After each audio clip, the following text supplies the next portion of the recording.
आज का टॉपिक कौन सा अपना? अनंत रेखीय आवेश के कारण विद्युत क्षेत्र की तीव्रता। इसमें आवेश वितरण जो होता है हमारे पास तीन तरह का होता है। पहला कौन सा? रेखीय आवेश के। रेखीय आवेश वितरण में हम क्या काम करेंगे? एक तार के ऊपर आवेश वितरित करेंगे, ठीक है कि नहीं?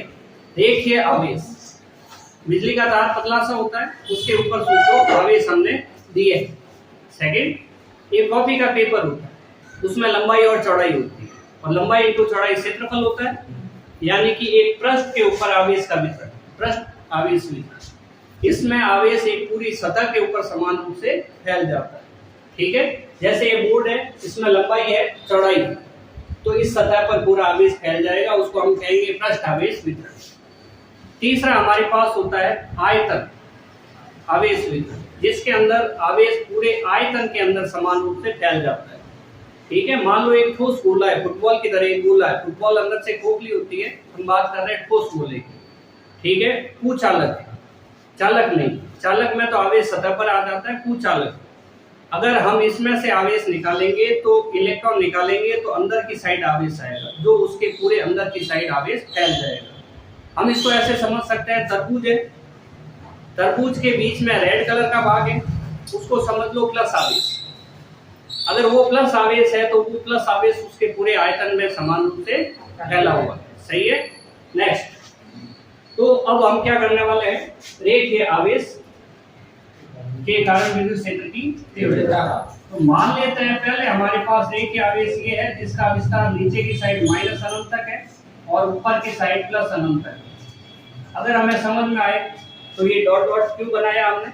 क्योंकि ऊपर की साइड ये चलता जा रहा है, खत्म नहीं है, नीचे की साइड भी चलता जा रहा है, ये खत्म नहीं है। इसको हम क्यू आवेश देते हैं, ये क्यू आवेश दे दिया, ठीक है? जो इसके ऊपर समान रूप से फैल जाएगा, वितरित हो जाएगा, और ऊपर भी जाएगा आवेश, नीचे भी जाएगा, पूरा मिला के क्यू है। हम क्या काम करते हैं? इस पॉइंट से, मान लो ये O है, स्मॉल r दूरी पर कोई पॉइंट P, इस P पॉइंट के ऊपर हम आवेश, P पॉइंट के ऊपर हम विद्युत क्षेत्र की तीव्रता ज्ञात करना चाहते हैं। उसके लिए सबसे पहले हमें दिशा ज्ञात करनी है कि इस P पॉइंट के ऊपर विद्युत क्षेत्र की दिशा कौन सी, सही है? तो सबसे पहला टॉपिक हमारा हुआ विद्युत P पॉइंट पर विद्युत क्षेत्र की दिशा ज्ञात करना, विद्युत क्षेत्र की दिशा ज्ञात करना। चीजें सारी आसान है। दिशा ज्ञात करना वो कैसे करेंगे, ठीक है?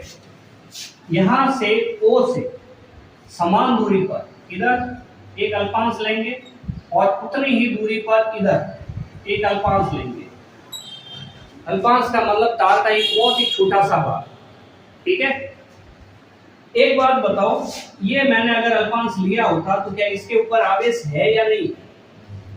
इसके ऊपर भी, मतलब यहाँ प्लस लिखा हुआ दिख नहीं रहा, वो नहीं है। आवेश सभी जगह पूरे तार के ऊपर समान रूप से फैला हुआ, मतलब ये अल्पांश लेते तो भी इसके ऊपर आवेश है, ठीक है? अभी हम ये कंसीडर नहीं कर रहे हैं, हम ये कर रहे हैं। ये अल्पांश है, इसका सेंटर पॉइंट। हमने एक बात बताई थी कि जिस बिंदु पर विद्युत क्षेत्र की तीव्रता ज्ञात करनी हो या उसकी दिशा ज्ञात करनी हो, ऐसा सोचो उस पॉइंट पे एकांक धनावेश रखा हुआ है, Q0, सही है? एकांक धनावेश रखा हुआ है, तो ये एकांक धनावेश आप सोचो कि यहाँ रखा हुआ है, रखना नहीं है, सोचो रखा हुआ है।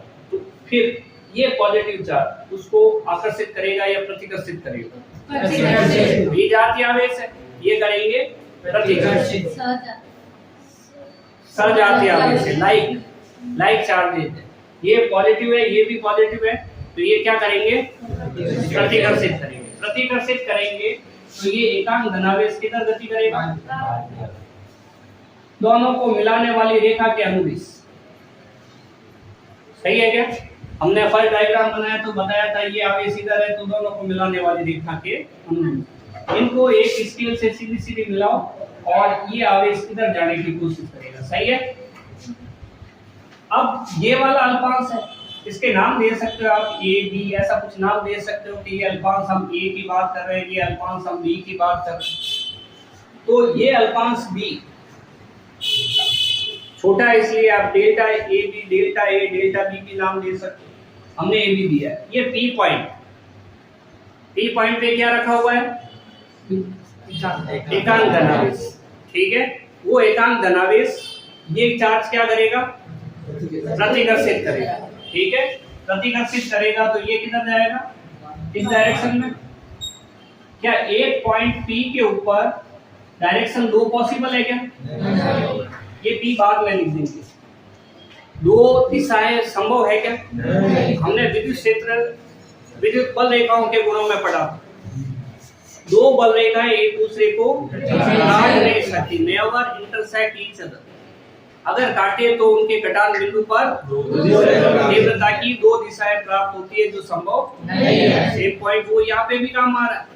ये पॉइंट पी है, इसके ऊपर तीव्रता की दो दिशाएं, एक दिशा इसके कारण है, इसको आप डी ए लिख सकते हो, डी ई वेक्टर, और इसको लिख सकते हो डी ई वेक्टर, क्योंकि ये दोनों अल्पांश बराबर है।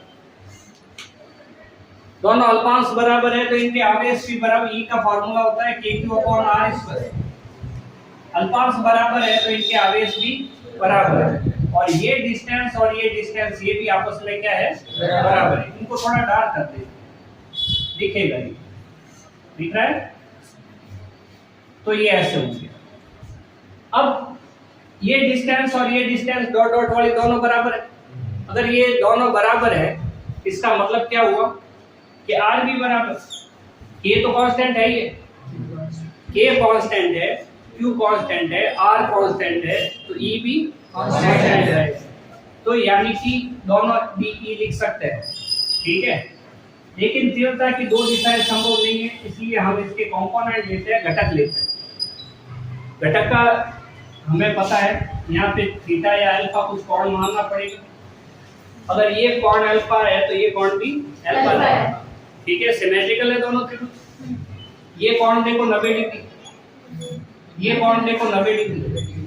अगर किन्हीं दो त्रिभुज के दो कोण 90 डिग्री हो जाए और ये कोण जितना होगा उतना ही कोण ये होगा, ये उभयनिष्ठ भुजा है।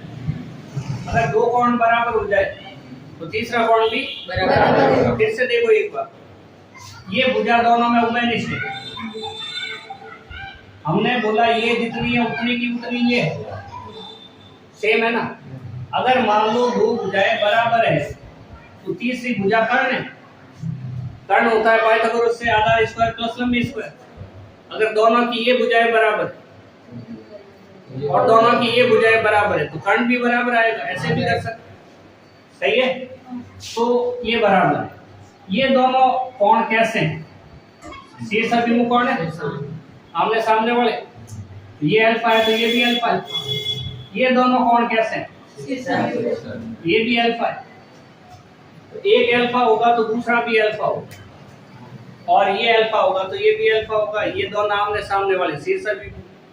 ठीक है, तो इसका एक घटक इधर की साइड बोलो तो क्या होगा? डी ई कॉस अल्फा, और इसका इधर का घटक क्या होगा? D E sine alpha. ये घटक साइन अल्फा हो गया, ये घटक कॉस अल्फा हो गया। इसके दो घटक देखो, डी ई, जिधर कोण होता है अल्फा कोण है ना, जिधर कोण होता है उधर कॉस अल्फा, और वेक्टर लगाया, और इधर की साइड घटक क्या आएगा? D E sine alpha. कोण में ध्यान रखो, जिधर कोण होगा उधर कॉस लगेगा, जिधर कोण नहीं होगा उधर साइन अल्फा पर देखो। ये अल्फा है, कोण है, तो इसका इधर घटक आया तो बी इज कॉस अल्फा, और इसका इधर घटक आया तो साइन। ये दोनों बराबर होंगे और विपरीत दिशा में, इसलिए एक दूसरे के प्रभाव को निरस्त करते हैं, खत्म हो गए। तो पीछे बचा हमारे पास D E cos alpha. Point P के ऊपर पॉइंट पी लगा देते, अब बन गया है चित्र डायग्राम, यहाँ लगा देते। ठीक है, पॉइंट पी के ऊपर विद्युत क्षेत्र की दिशा किधर हो? Perpendicular to the wire, wire से 90 डिग्री होगी कि नहीं होगी, और दूर की ओर। धनावेश है तो सीधी सी बात है, बल रेखाएं निकलती हुई प्रतीत होगी। अब इसके ऊपर ये आवेश लेंगे, इसके थोड़ा नीचे ये आवेश लेंगे तो भी ऐसे ही आएंगे, क्योंकि ऊर्ध्वाधर घटक है वो कैंसिल हो जाएंगे, ये वाले y अक्ष वाले, और x अक्ष वाले हमेशा जुड़े हुए हैं। तो क्या हम इसको ऐसा लिख सकते हैं DE बराबर DE cos alpha plus DE cos alpha. P पर विद्युत क्षेत्र कितना होगा, इतना होगा। P पर विद्युत क्षेत्र इस डायरेक्शन में होगा ना, ठीक है। तो ये ऐसे ही है, हमारा अभी काम क्या है कि इधर की साइड डायरेक्शन होगी। ये डायग्राम हमें क्या शो करता है, निष्कर्ष क्या निकला इन सब बातों का। बिंदु P पर विद्युत क्षेत्र की दिशा अनंत रेखीय आवेश से लंबवत तथा दूर की ओर होती है। देखो ये लंबवत 90 डिग्री बन रहा है और इधर की साइड नहीं, उधर की साइड, ठीक है। निष्कर्ष लिखना जरूरी है, लिखते हैं। अतः अनंत रेखीय आवेश पर आवेश के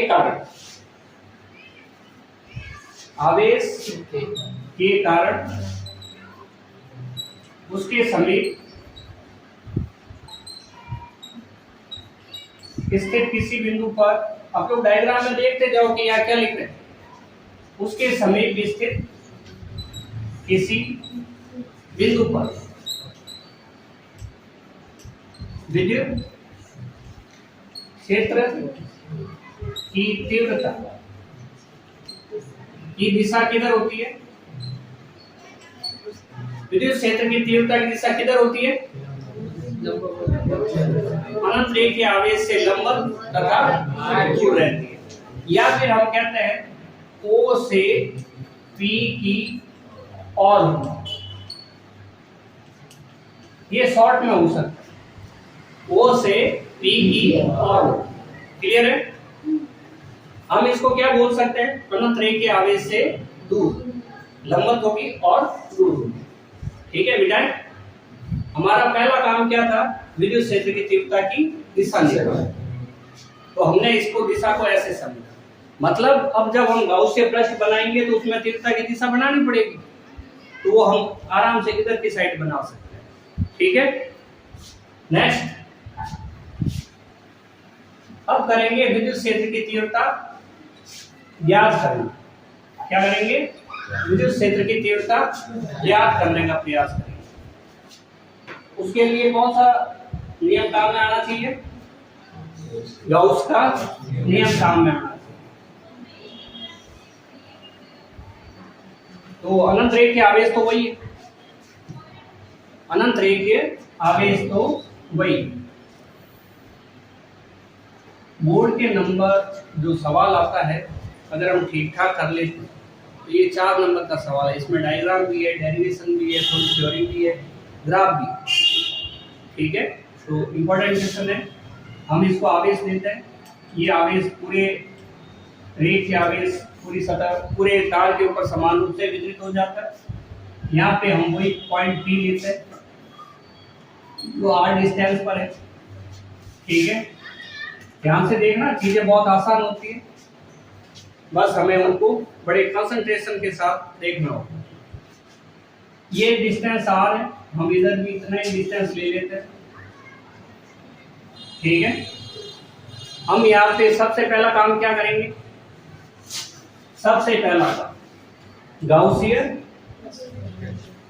बोलो पृष्ठ बनाएंगे। दूसरा काम क्या होगा, पाई बराबर E डॉट dA का उपयोग करेंगे,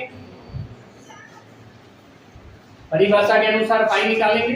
तीसरा काम क्या होगा, पाई बराबर Q अपॉन एप्सिलॉन 0, और आवेश हमें वही काम में लेना है जो गाउसियन पृष्ठ के अंदर है, इसलिए हमने क्या लिखा, Q इन लिखा, सही है।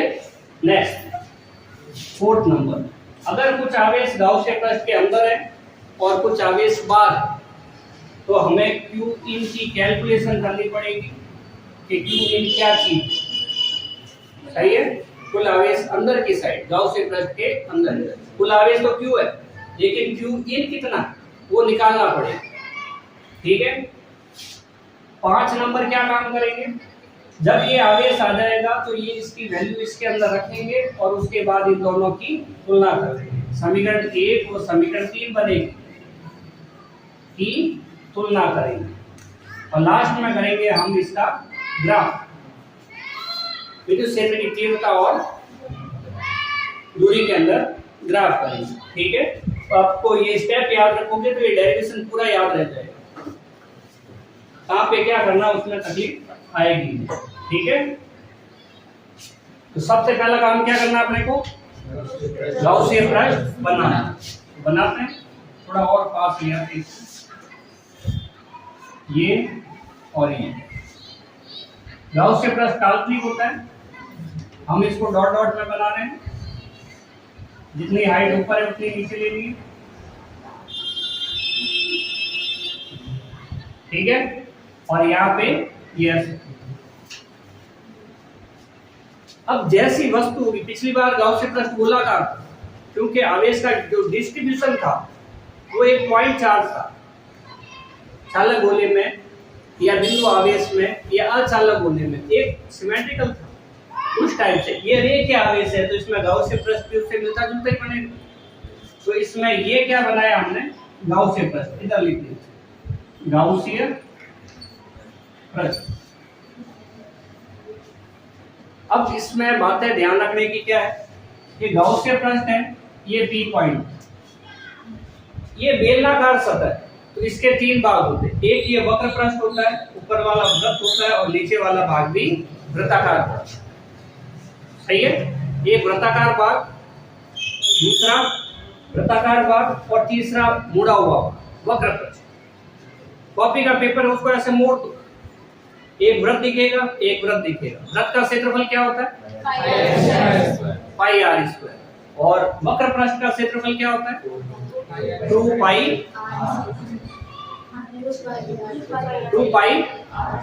आर। तो परिधि होगी भाई, इसको ऐसे ही काट सकते हैं, ये त्रिज्या है। ठीक है, ये मान लो हाइट है।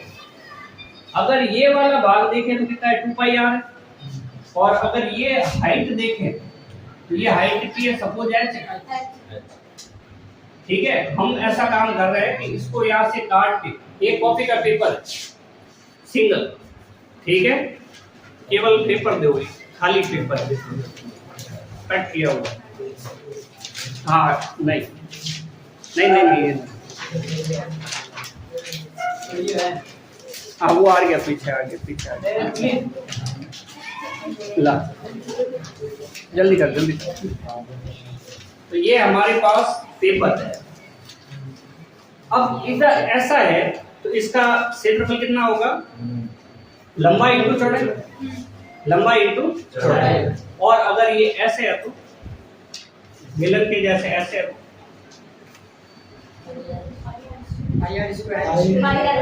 देखो एक मिनट देखो, ये वृत्ताकार भाग को, ये वृत्ताकार भाग हो और ये वाला भाग वक्र पृष्ठ हो, सही है।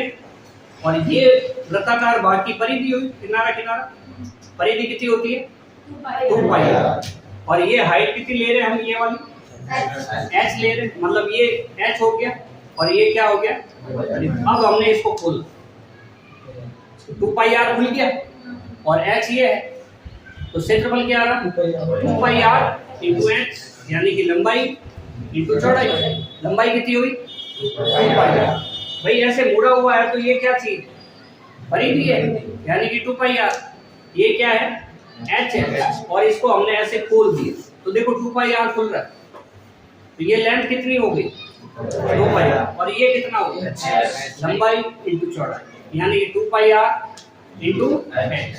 सही है, 2 पाई आर इंटू h।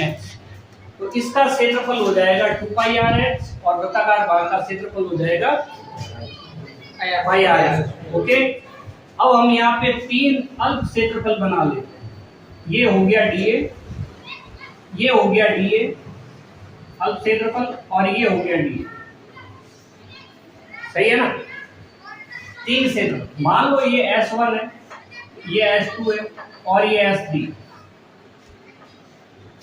हमने आपको बताया एरिया वेक्टर कैसे निकालना, वो परपेंडिकुलर टू द सरफेस होता है, जो सतह होती है उससे 90 डिग्री।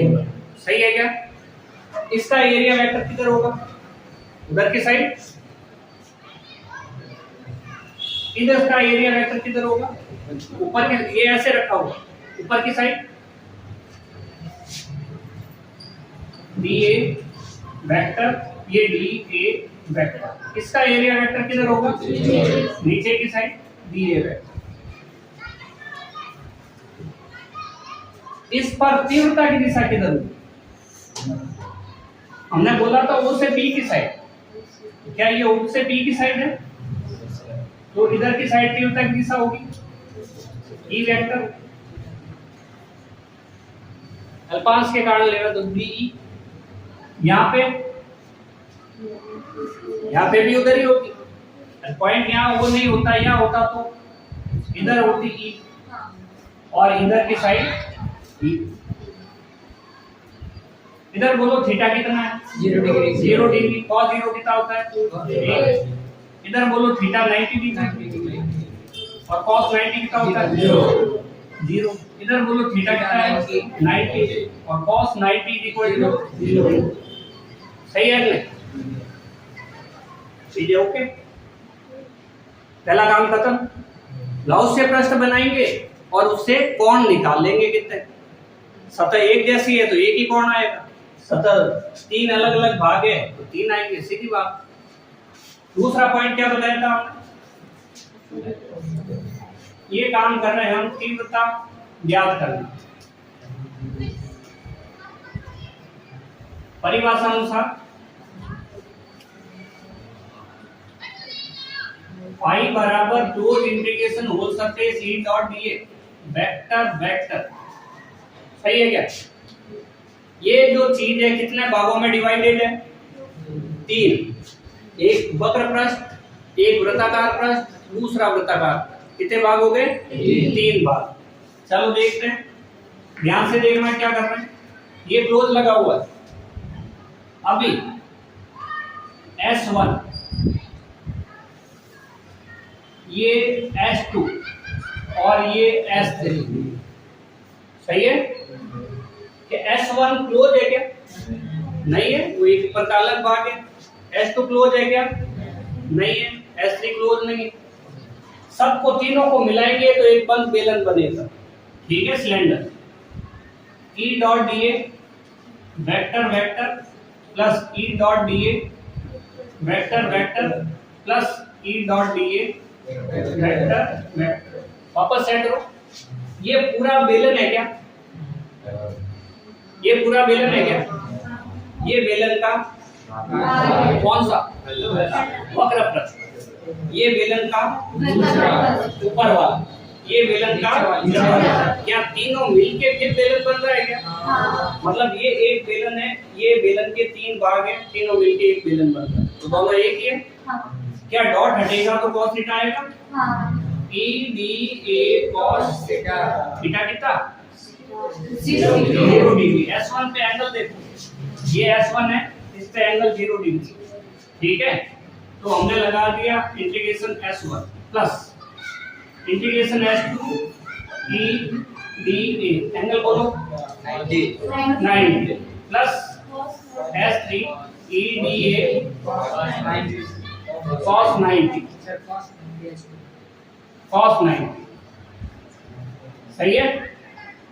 अब फाई बराबर हो जाएगा E D A cos 0 की वैल्यू 1 और S1 प्लस ये कितनी हो जाएगी? E D A, इसकी वैल्यू कितनी? S2, इसकी वैल्यू कितनी?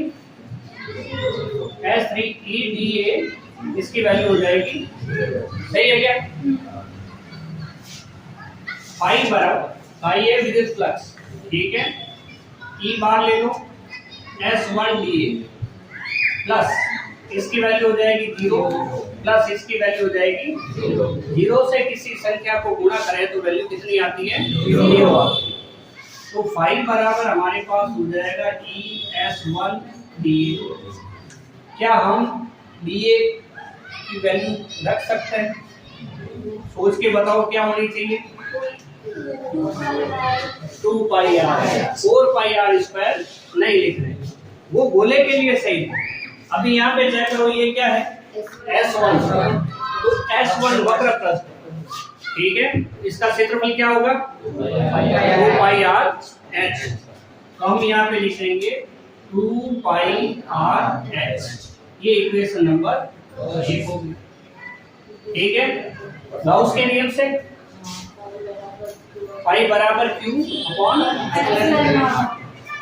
लिख सकते हैं। तो ये तो हो गया इतना।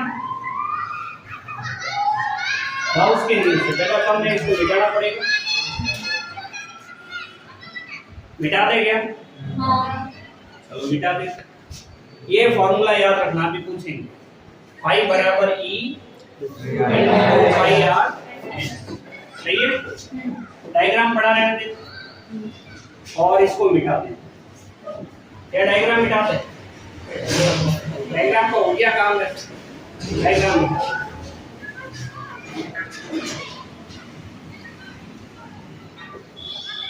तो ये हो गया। इसके बाद हम नेक्स्ट क्या करेंगे, गाउस का नियम अप्लाई करेंगे। गाउस के नियम,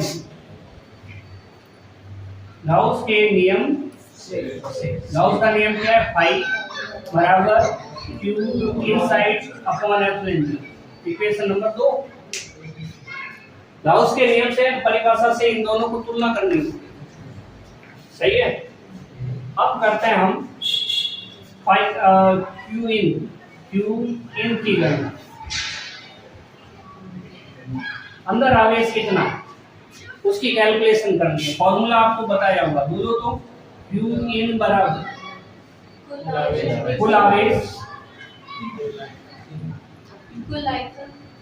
आयतन जैसी बात है तो आयतन, यहाँ पे आयतन जैसी बात नहीं है, लंबाई जैसी बात है, सही है। लंबाई कितनी, लंबाई कितनी, कुल कितनी, ये जितना बेलन है उतनी तो अंदर आवेश है। बेलन की हाइट कितनी h, उतना ही तो अंदर आवेश है। अगर h हाइट पार कर जाओगे तो बेलन के बाहर पहुंच जाओगे, फिर वो आवेश बाहर वाला रहेगा, वो अंदर वाला रहेगा नहीं। तो हम यहाँ पे करते हैं, देखो आवेश के लिए 3 टर्म होती है, हमने आपको बताया। पहला क्या, Q, इसको लैम्बडा कहते हैं, Q/L, लंबाई आवेश घनत्व होता है। दूसरा होता है सिग्मा, ये होता है हमारे पास Q/A, इसको पृष्ठ आवेश घनत्व कहते हैं, ठीक है।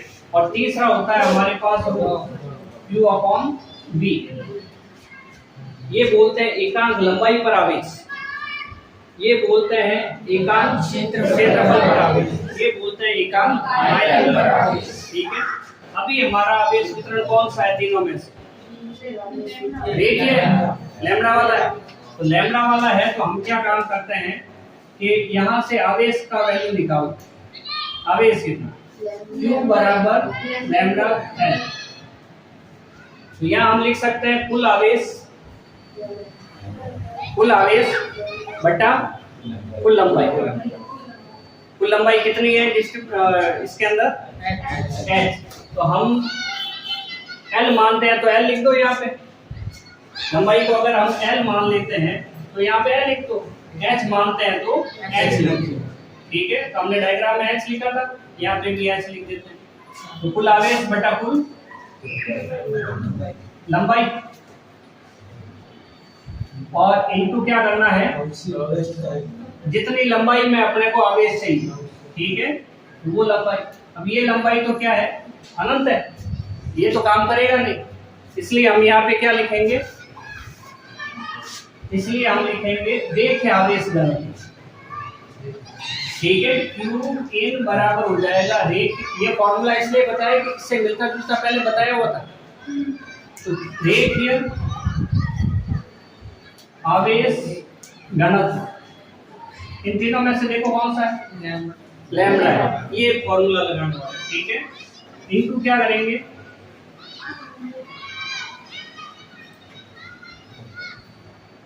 इनको कितनी लंबाई तक फैला हुआ है वो लंबाई, जहां तक आपको चाहिए। हमारे हिसाब से कहां तक चाहिए, h तक चाहिए।